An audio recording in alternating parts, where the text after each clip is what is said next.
नमस्कार आदरणीय दर्शकवृन्द, तपाईहरु सबैलाई फ्रन्टलाइन नेपालमा हार्दिक स्वागत गर्न चाहन्छु। म नरेन्द्र रौली। यतिखेर एमसीसीले गर्दाखेरि नेपालको माहौल निकै तातिएको छ।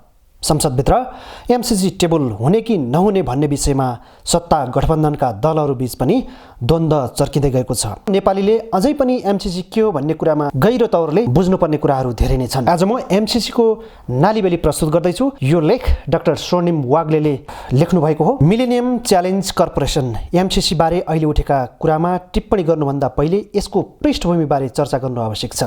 यसको 18 वर्षको लामो इतिहास छ। विकासका लागि असाध्यै ठूलो पैसा ल्याउने माध्यम 3-4 वटा छन्।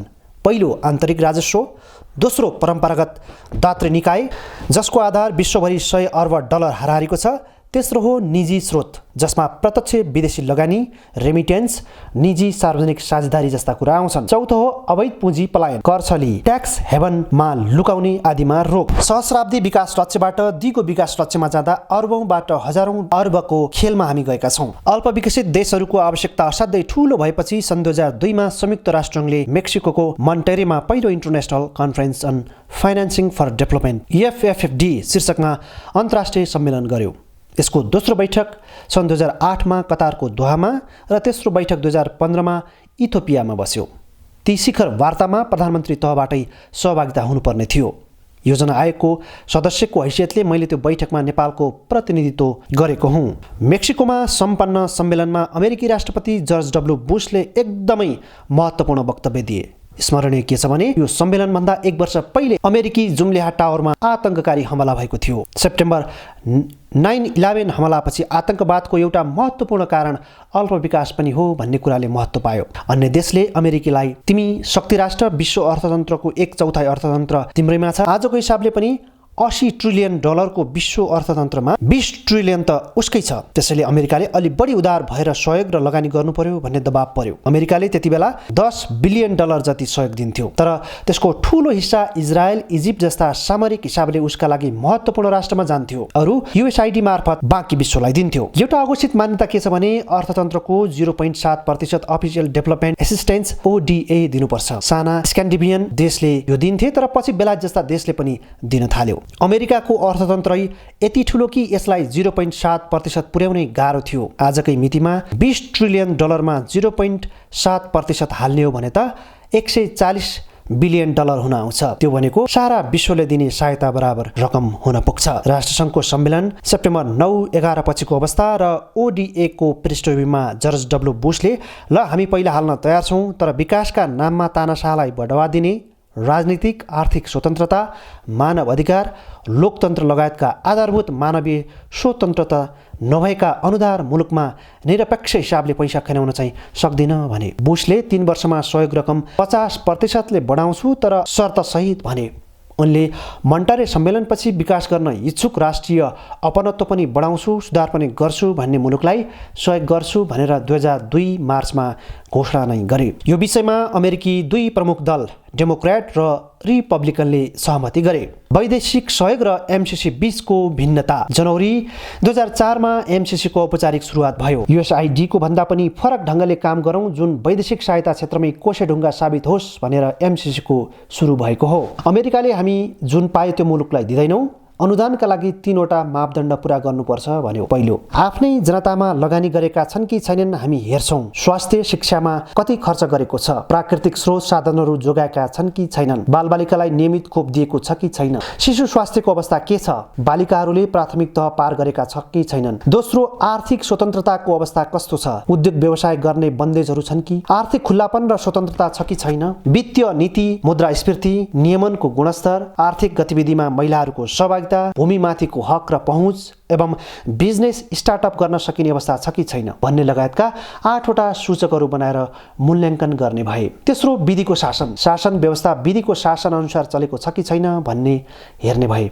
राजनीतिक अधिकार कस्तो छ, सूचनाको हक, मौलिक हकको अवस्था के छ, भ्रष्टाचार नियन्त्रण छ कि छैन, सरकार प्रभावकारी छ कि छैन भन्ने लगायतका 20 वटा सूचक हेरिसकेपछि मात्रै पैसा हाल्छौं भने। जथाभावी पैसा दिएर आफ्नै नागरिक दबाउने, खराब शासकहरूलाई पाल्नु छैन भन्ने उनीहरूको दृष्टिकोण रह्यो।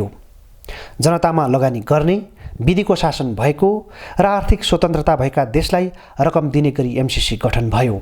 एउटा वा दुईवटा ठूला प्राथमिकताका आयोजना छनौट गरेर रकम हाल्ने भए, कोनीका छरे जसरी रकम वितरण नगर्ने भए। त्यस्तो देश जुन नीतिगत सुधारका लागि तयार छ उसलाई मात्रै रकम दिने, तर प्राथमिकता निर्धारणको अधिकार पनि सम्बन्धित देशलाई नै दिइने भयो। तिमीलाई चाहिने के हो भन्ने कुरा तिमीबाटै आओस्, हामी मिलेर आयोजना सम्पन्न गरौँ भन्नेमा गयो।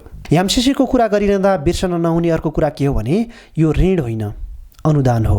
$500 मिलियन करिब 55 अर्ब रुपैयाँको अनुदान भनेको नेपालको इतिहासमै अहिलेसम्म आएको छैन। विश्व बैंक आदिले दिने पनि सहुलियतपूर्ण ऋण मात्र हो। एमसिसी गठन भएको 1 वर्षपछि 2005 देखि उनीहरूको कार्यक्रम थाले। आजको मितिसम्म 50 वटा देशमा 47 वटा आयोजना सम्पन्न गरिसकेको छ। नेपालमा यसरी भित्रियो एमसिसी। यो त्यति बेलाको कुरा हो जति बेला नेपालमा द्वन्द्व, ज्ञानेन्द्रको राज आदि थियो, जसले गर्दा नेपाल एमसिसीको राडार स्क्रिनमै थिएन। माओवादी शान्ति प्रक्रियामा आएर द्वन्द्व व्यवस्थापन भइसकेपछि सन् 2011 को डिसेम्बरमा आएर मात्रै हाम्रा सूचकहरू हेरे। डाक्टर शङ्कर शर्मा त्यति बेला अमेरिकामा राजदूत हुनुहुन्थ्यो। राजदूत अर्थशास्त्री भएको हुनाले कुरा गर्न सजिलो पनि भयो होला। 2012 देखि बल्ल उनीहरू नेपाल आउन थाले। त्यसपछि 1-2 करोड डलर हालेर थ्रेसहोल्ड प्रोग्राम सुरु गरे। अर्थ मन्त्रालय र एमसिसी मिलेर ग्रोथ डायग्नोस्टिक स्टडी सुरु भयो। नेपालको आर्थिक वृद्धिको प्रक्रियामा के बाधकहरू छन् भन्ने मे 2014 मा त्यो प्रतिवेदन निस्कियो। त्यसको प्रस्तावनामै शान्तराज सुवेदीको हस्ताक्षर छ। त्यसले पनि सरकारको अपनत्व छ भन्ने देखाउँछ।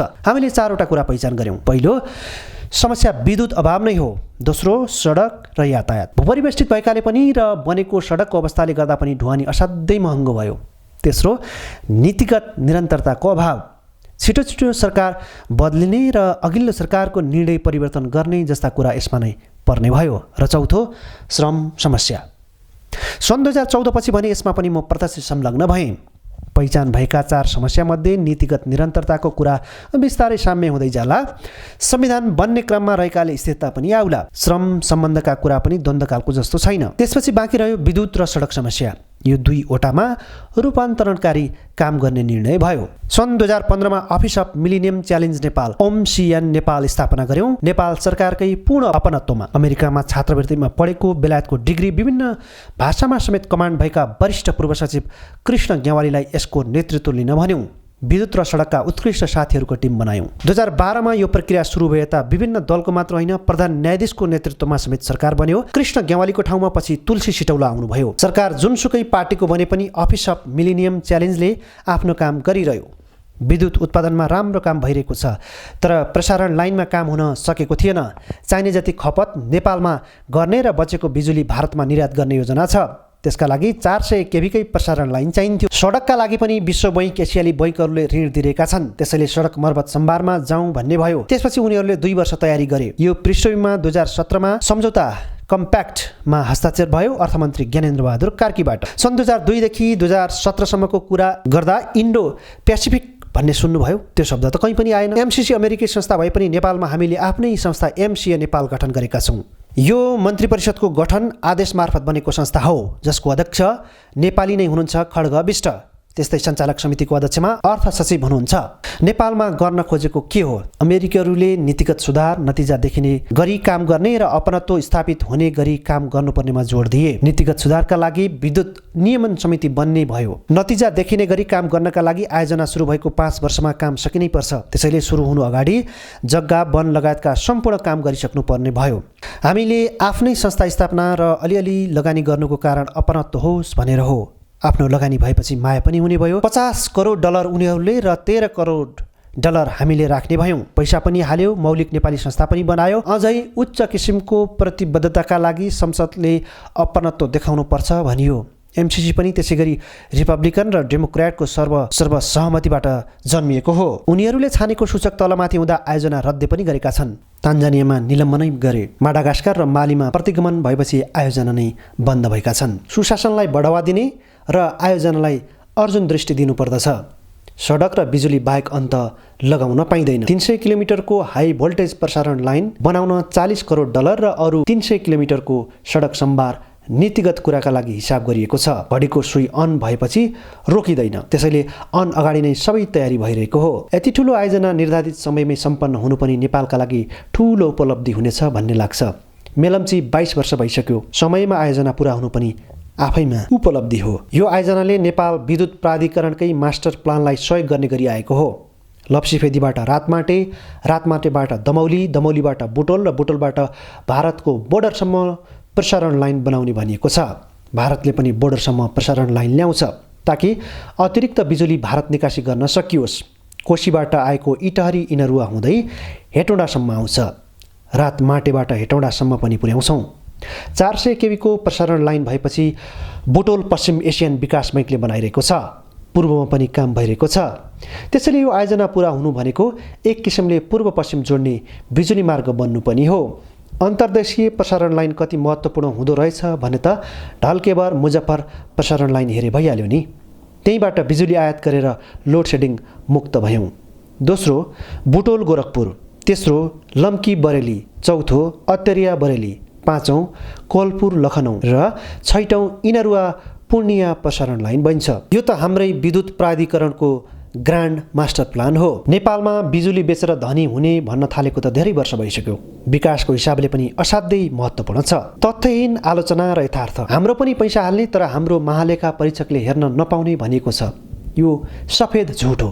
किनभने कम्प्याक्टको दफा 3.8मा एमसिए नेपालले अन्तर्राष्ट्रिय मापदण्ड पुरा गरेका अडिटर प्रस्ताव गर्ने भनिएको छ। त्यो अन्तर्राष्ट्रिय मापदण्डको हुनुपर्दछ। योग्य अडिटर्सको रोस्टर बनाऊ र त्यसमध्ये जसले गरे पनि हुन्छ भनिएको छ। काकाको कम्पनीको अडिट भतिसले गरे जस्तो हुनु भएन। यसमा हामीले आपत्ति जनाउनु पर्ने के छ? महालेखा परीक्षकलाई कुनै पनि बेला अडिट गर्न यो दफाले रोकेको मानिने छैन भनिएको छ, तर बाहिर यसको ठिक उल्टो प्रचार गरियो। 400 किलोमिटर लामो प्रसारण लाइन बनाउँदैछौँ। भारतबाट विद्युत ल्याएर लोड सेडिङ मुक्त भयौँ। बढी भएको पनि भारतमै वा भारतकै बाटो भएर बेच्ने भनिरहेका छौँ। 50औं करोड लगानी छ। बिजुलीलाई प्राथमिकता दिएको नेपालले नै हो र त्यो खपत पनि निर्यातकै लागि हो। यस्तो अवस्थामा भारतलाई तिम्रो संरचना के छ, हामीले बेच्न चाहेको बिजुली किन्छौ कि किन्दैनौ भनेर नसोधी त गर्न मिल्दैन नि। बरु सुरुमा भारतको पनि असहमति जस्तो देखिन्थ्यो।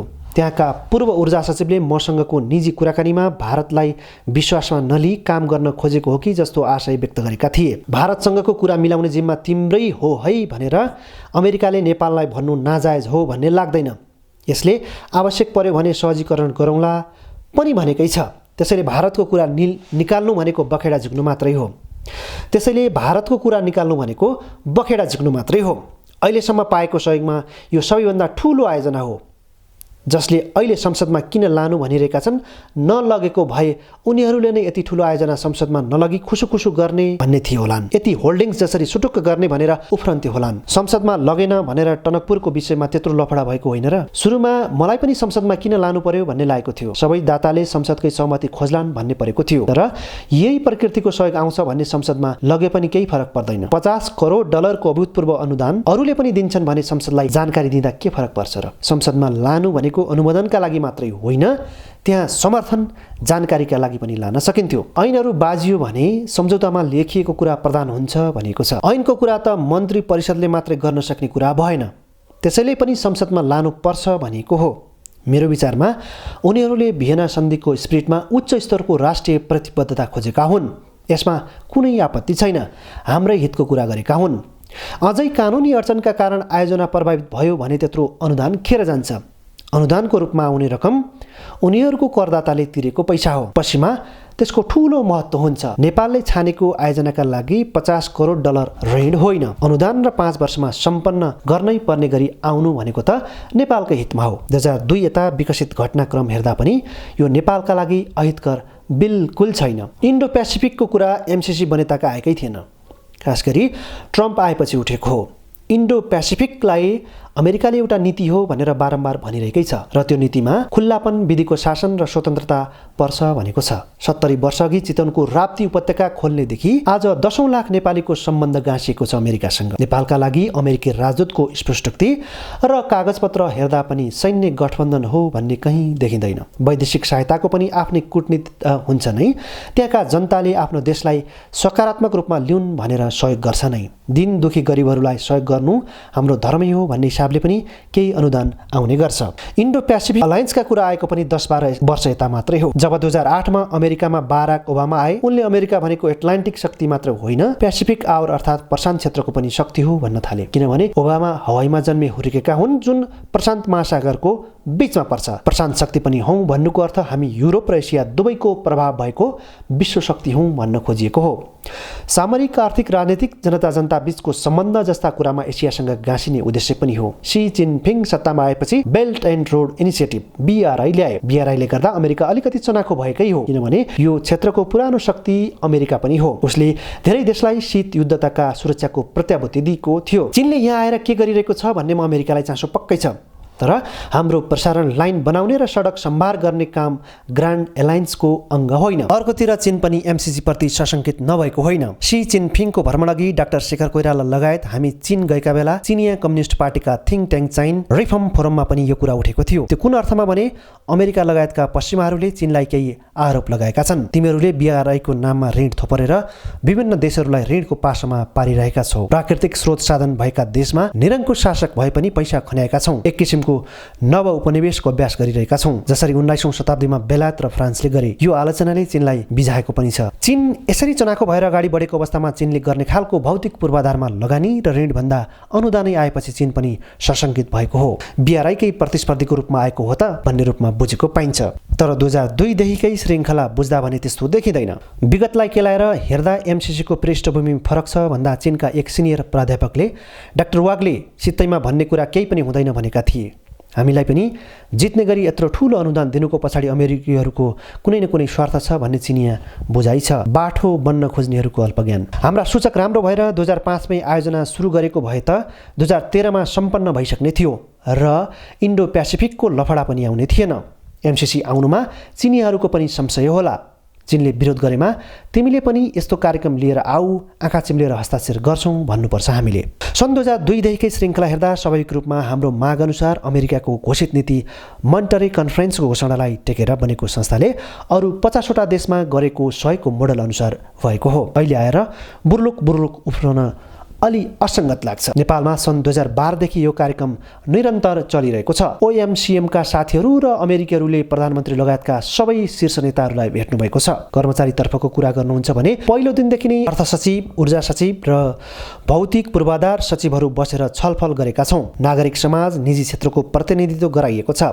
सकेसम्म सबै पक्षलाई समेटेको छ। योबाट बेखबर रहेको कोही छ जस्तो लाग्दैन। 2012 देखि घनीभूत छलफल चलिरहेको थियो। जादु गरे जस्तो गरी फ्याक्ट ल्याइएको होइन। अझै बढी छलफल गर्नु हुँदैन भन्ने त होइन, तर पर्याप्त छलफल चाहिँ भइसकेको छ। इन्डो पेसिफिकलाई जोडेर चीनको पनि चासो र नेपाल कम्युनिस्ट पार्टी नेकपा तत्कालीन भित्रकै आन्तरिक राजनीतिको कारणले विवाद जस्तो देखिएको हुन सक्छ। नेकपामा पनि प्रधानमन्त्री केपी शर्मा ओलीको विपक्षमा बोल्दै आएकाहरूले नै यसको विरोध गरे जस्तो लाग्छ। के न्यू पाएछौँ र ठुङ्गिहालौँ भन्ने हुन जस्तो लाग्छ। यो संसदबाट मजाले पास हुन्छ, काम पनि तोकिएकै समयमा हुन्छ, तर यो खिचतानीले चाहिँ जसले दिल खोलेर यत्रो सहयोग गरेको छ उजिल्ल परे होला जस्तो लाग्छ। प्रधानमन्त्रीको प्रतिबद्धता छ। अर्थमन्त्री, परराष्ट्र मन्त्री लगायतले बुझेर नै समर्थन गरेका छन्। प्रतिपक्षी दलको पनि 100% प्रतिबद्धता छ। लोकतन्त्रमा बहस हुनु नराम्रो होइन, तर बहस बुझेर गरेको राम्रो। यस बहसमा चाहिँ धेरै बाठो बन्न खोज्नेहरूको अल्पज्ञान छचल्किएको मात्र हो। Frontline Nepal, connecting the world. Keep loving, keep supporting.